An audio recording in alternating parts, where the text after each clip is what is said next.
খারাপ সময়টা হয়তো অতীত হয়ে যায়, কিন্তু মানুষের খারাপ ব্যবহারটা কখনো অতীত হয়ে যায় না।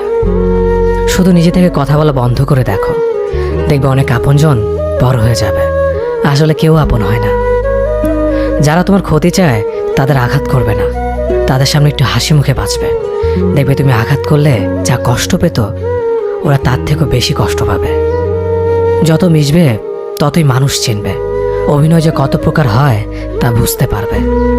সবাইকে তোমার সত্যতা জানানোর দরকার নেই, যে যা ভাবে তা নিয়ে সমালোচনা করতে দাও। বেঈমান মানুষগুলো কখনো অপরিচিত মানুষ হয় না, খুব কাছের মানুষগুলোই বেঈমান হয়। মানুষ চেনা শুরু করলে এমনিতেই বন্ধুর সংখ্যা কমে যাবে, এটাই বাস্তব।